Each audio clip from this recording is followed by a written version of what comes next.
दोस्तों, अगर आप एक बीटीएस आर्मी हो या फिर आप किसी भी के पॉप ग्रुप को देखना पसंद करते हो तो आपके माइंड में एक क्वेश्चन तो ज़रूर आया होगा कि क्या बीटीएस कभी डिसबैंड हो सकते हैं या फिर कोई भी के पॉप ग्रुप कभी भी डिसबैंड क्यों होता है।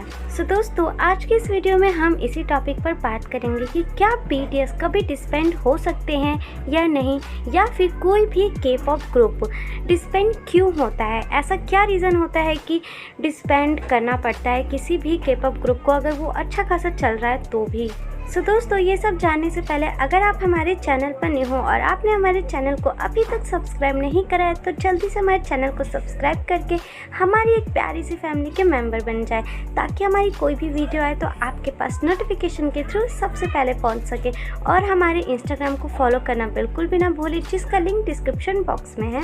दोस्तों, सबसे पहले बात करेंगे कि कोई भी के पॉप ग्रुप डिसबैंड क्यों होता है। सबसे पहले किसी भी ग्रुप के डिसबैंड का रीज़न फर्स्ट ये होता है कि उनके मेंबर्स के बीच में अच्छी बॉन्डिंग ना होना, क्योंकि जब तक किसी भी ग्रुप में अच्छी बॉन्डिंग, अच्छी फ्रेंडशिप नहीं होगी आपस में उन सभी मेंबर के, तब तक कोई भी ग्रुप ग्रो नहीं हो सकता है। क्योंकि ग्रुप में एक अच्छी बॉन्डिंग होना बहुत ज़्यादा इंपॉर्टेंट होता है। अगर एक मेंबर कुछ और बोल रहा है, दूसरा मेंबर कुछ और बोल रहा है, तो इस बीच में काफ़ी सारी लड़ाइयाँ भी हो जाती है, जिसकी वजह से जो ग्रुप होते हैं वो डिसबैंड हो जाते हैं। इसीलिए सबसे ज़्यादा इंपॉर्टेंट होता है कि सभी मेंबर में अच्छी बॉन्डिंग हो, अच्छी फ्रेंडशिप हो। दोस्तों, नेक्स्ट रीज़न है जिसकी वजह से के पॉप ग्रुप डिसबैंड होते हैं, वो है ग्रुप की पॉपुलैरिटी ना होना।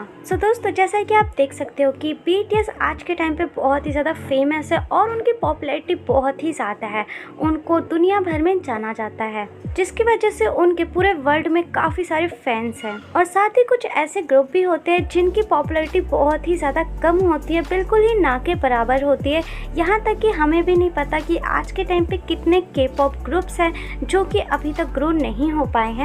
इसी वजह से वो बहुत ही ज़्यादा अपनी ट्रेनिंग पर भी मेहनत करते हैं और काफ़ी सारे अपने सॉन्ग्स भी रिवील करते हैं, बट फिर भी उनके कोई भी सॉन्ग्स वायरल नहीं होते हैं और उनकी जो पॉपुलैरिटी है वो भी लो ही रहती है, वो कभी भी ग्रो नहीं हो पाती है। साथ ही वो बहुत सारे सॉन्ग्स निकालते हैं और एक भी उनका सॉन्ग्स वायरल नहीं होता है, उनके किसी भी सॉन्ग को पसंद नहीं करा जाता है। तो ये भी एक रीज़न होता है जिसकी वजह से कोई भी के पॉप ग्रुप डिसबैंड हो सकता है। क्योंकि कोई भी एक फेमस के पॉप ग्रुप बनने के लिए सबसे पहले इम्पॉर्टेंट होता है कि लोग उनके सॉन्ग्स को पसंद करें, उनकी परफॉर्मेंस को पसंद करें। लेकिन जब तक कोई भी उनके सॉन्ग्स को पसंद ही नहीं करेगा तो वो कैसे वायरल हो सकते हैं, जिसकी वजह से उनको डिसबैंड होना पड़ता है।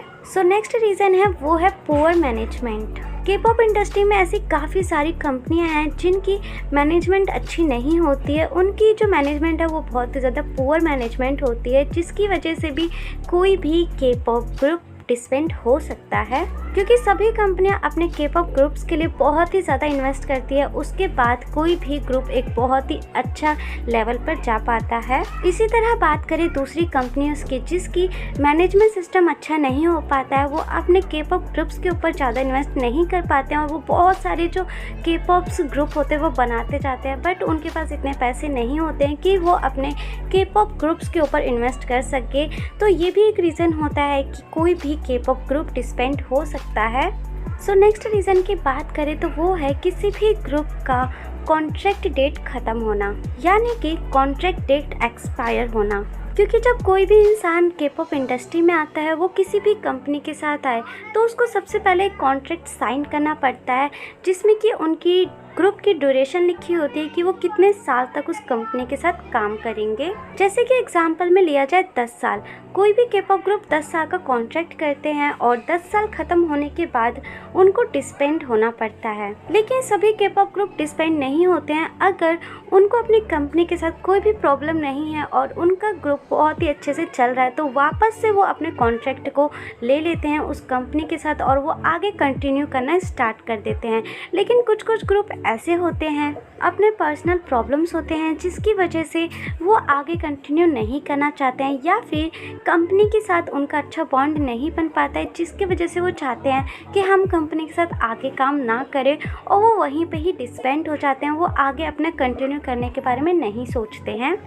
दोस्तों, नेक्स्ट रीज़न की बात करें तो वो है के पॉप आइडल्स की एज। कभी कभी ऐसा होता है कि कुछ कुछ जो के पॉप ग्रुप्स होते हैं उनमें किसी मेंबर्स की एज काफ़ी काफ़ी ज़्यादा हो जाती है, जिसकी वजह से वो खुद ही आगे कंटिन्यू नहीं करना चाहते हैं। वो चाहते हैं कि हम डिस्बैंड हो जाए, या फिर वो अपनी एज की वजह से अच्छा परफॉर्मेंस नहीं दे पाते हैं। सो ये भी एक रीज़न है जिसकी वजह से काफ़ी सारे के पॉप ग्रुप्स डिस्बैंड होते हैं। सो दोस्तों, नेक्स्ट रीज़न की बात करें तो वो है ग्रुप के मेंबर्स का सोलो करियर। क्योंकि जैसा कि मैंने आपको वीडियो की स्टार्टिंग के ही रीज़न में बताया कि ग्रुप में कभी कभी ऐसा होता है कि ग्रुप मेंबर्स में अच्छी नहीं बन पाती है, उनके बीच में आपस में अच्छी फ्रेंडशिप नहीं हो पाती है, जिसकी वजह से कुछ मेंबर्स का ये कहना होता है कि हम आगे अपना सोलो करियर बनाएंगे, ग्रुप के साथ वर्क नहीं करेंगे। क्योंकि अच्छी बॉन्डिंग ना होने की वजह से वो ग्रुप में एक साथ वर्क नहीं कर सकते हैं। वो कोई भी काम अगर आप ग्रुप में करना चाहते हो तो सबसे पहले होता है कि अच्छी बॉन्डिंग हो आपस में। अगर आपकी मेंबर्स के साथ ही अच्छी बॉन्डिंग नहीं है तो वो ग्रुप कभी भी नहीं चल सकता, चाहे वो कोई सा भी ग्रुप हो, चाहे आपके स्कूल वर्क का ग्रुप हो या फिर कोई भी के पॉप ग्रुप हो। तो उसमें सबसे पहले ज़रूरी होता है कि जो आपके मेंबर्स हैं उसमें आपकी अच्छी फ्रेंडशिप हो सभी मेंबर्स से, ताकि कोई भी ये ना सोचे कि हमें अकेले काम करना चाहिए। तो ये भी एक रीज़न है कि कुछ मेंबर्स ये सोचने लग जाते हैं कि हमें सोलो करियर बनाना है, क्योंकि उनके बीच में अच्छी बॉन्डिंग नहीं हो पाती है। इस वजह से भी काफ़ी सारे जो ग्रुप्स है वो डिस्बैंड हो जाते हैं। ओके दोस्तों, तो ये थे कुछ रीज़न जिनकी वजह से कोई भी के पॉप ग्रुप डिस्बैंड हो सकता है, और साथ ही काफ़ी सारे कुछ ऐसे ग्रुप्स भी हैं जो इन रीजंस की वजह से डिस्बैंड भी हुए हैं। ओके दोस्तों, अब बात करें हम BTS ग्रुप की कि क्या BTS ग्रुप डिस्बैंड हो सकता है। क्योंकि काफ़ी सारे सोशल मीडिया पे ये चीज़ वायरल है कि BTS 2026 या 2027 में डिस्बैंड हो जाएंगे, वो हमेशा के लिए ख़त्म हो जाएंगे, उनका कॉन्ट्रैक्ट ख़त्म हो जाएगा, जिसकी वजह से BTS को डिस्बैंड होना पड़ेगा।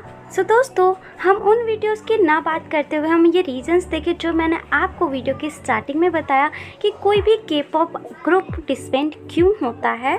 सो आप जैसा कि देख ही सकते हो कि जो भी मैंने रीजंस बताए वो रीजंस BTS के ऊपर बिल्कुल भी नहीं हैं।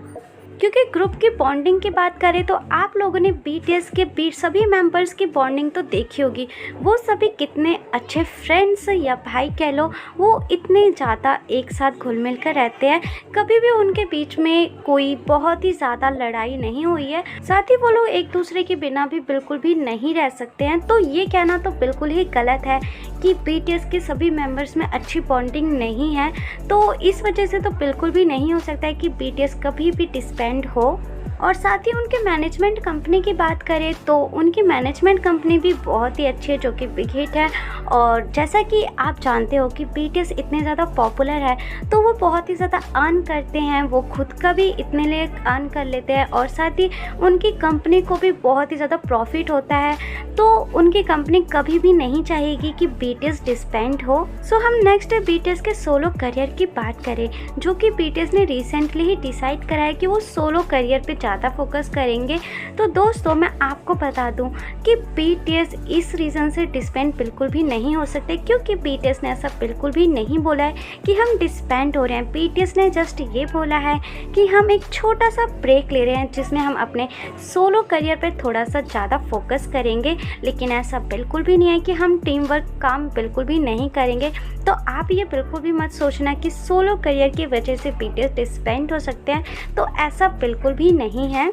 एंड अब बात करें जो कि सोशल मीडिया पे बहुत ही ज़्यादा वायरल है कि BTS 2026 या 2027 में डिस्बैंड हो जाएंगे, क्योंकि BTS का जो कॉन्ट्रैक्ट है वो उस टाइम पर ख़त्म हो जाएगा। सो दोस्तों, ये बिल्कुल सच है कि BTS का उस टाइम तक कॉन्ट्रैक्ट बिल्कुल ही ख़त्म हो जाएगा, क्योंकि मैंने आपको वीडियो की स्टार्टिंग में पहले ही बता दिया था कि जब के पॉप ग्रुप बनता है तो वो अपनी कंपनी के साथ एक कॉन्ट्रैक्ट सिग्नेचर करता है कि वो उस कंपनी के साथ कितने टाइम तक काम करना चाहेंगे। और BTS ने कंपनी के साथ 10 साल का कॉन्ट्रैक्ट बनाया था, जो कि उस टाइम पर ख़त्म हो जाएगा। लेकिन ऐसा बिल्कुल भी नहीं है कि BTS उस टाइम पे बिल्कुल ही डिस्बैंड हो जाएंगे, क्योंकि जैसा कि आप जानते हो कि BTS इतने ज़्यादा पॉपुलर है और उनकी इतनी ज़्यादा फ़ैन फॉलोइंग है, जिसकी वजह से उनकी कंपनी को भी बहुत ही ज़्यादा प्रॉफिट मिलता है। इसी वजह से BTS अपनी कंपनी के साथ वापस से कॉन्ट्रैक्ट बना लेंगे। BTS की डिस्बैंड डेट आने से पहले ही वो अपनी डेट को रिन्यू करवा लेंगे और वापस से BTS कंपनीज के साथ अपना कॉन्ट्रैक्ट को वापस से कंटिन्यू कर लेंगे। सो ये रीज़न तो बिल्कुल भी नहीं हो सकता है कि BTS डिसबैंड हो। लेकिन दोस्तों मैं आपको ये भी बता दूं कि ऐसा बिल्कुल भी नहीं हो सकता है ना कि कोई इंसान पूरी लाइफ टाइम तक काम करते रहे, क्योंकि उनको भी एक रेस्ट की ज़रूरत होती है। तो हो सकता है एक टाइम पे BTS खुद डिसाइड करे कि हम आगे कंटिन्यू नहीं कर पाएंगे, तो वो BTS का खुद का डिसीज़न होगा। कंपनी या फिर किसी और रीज़न की वजह से BTS डिसबैंड नहीं हो सकते हैं। अगर BTS को डिसबैंड होना होगा तो वो उनका खुद का डिसीज़न होगा। सो ओके दोस्तों, अब आपको ये सारी चीज़ें तो समझ में आ ही गई होंगी कि कोई भी K-pop ग्रुप डिसबैंड क्यों होता है, क्यों नहीं होता है, ऐसे क्या क्या रीज़न्स होते हैं जिसकी वजह से किसी भी K-pop ग्रुप को डिसबैंड होना पड़ता है। और साथ ही अब आपको ये भी समझ में आ गया होगा कि BTS डिसबैंड हो सकते हैं या नहीं, और अगर BTS फ्यूचर में डिसबैंड होते भी हैं तो वो रीज़न क्या होगा। ओके सो दोस्तों, आप भी मुझे कमेंट बॉक्स में ज़रूर बताना कि क्या आपको लगता है कि BTS डिसबैंड डेट से पहले ही अपना रिन्यू कंपनी के साथ करवाएंगे या नहीं। ओके एंड साथ ही आपको वीडियो अच्छी लगी हो, इन्फॉर्मेटिव लगी हो तो वीडियो को लाइक ज़रूर कर देना। एंड हमारे चैनल पर न्यू हो तो हमारे चैनल को सब्सक्राइब याद से कर लेना, और हमारी एक प्यारी सी फैमिली के मेम्बर ज़रूर बन जाना, ताकि हमारी कोई भी वीडियो आए तो आपके पास नोटिफिकेशन के थ्रू सबसे पहले पहुँच सके। एंड साथ ही आप हमारे इंस्टाग्राम को फॉलो करना बिल्कुल भी मत भूलना। वहाँ पर मैं आप सभी से बात करती हूँ और आपके बताए हुए टॉपिक्स पर ही वीडियो बनाती हूँ। ओके सो दोस्तों, इसी के साथ चलते हैं और मिलते हैं हम अपनी नेक्स्ट वीडियो में। तब तक के लिए tata bye bye and take care and be safe guys. अपना और अपनी फैमिली का ज़रूर ध्यान रखना।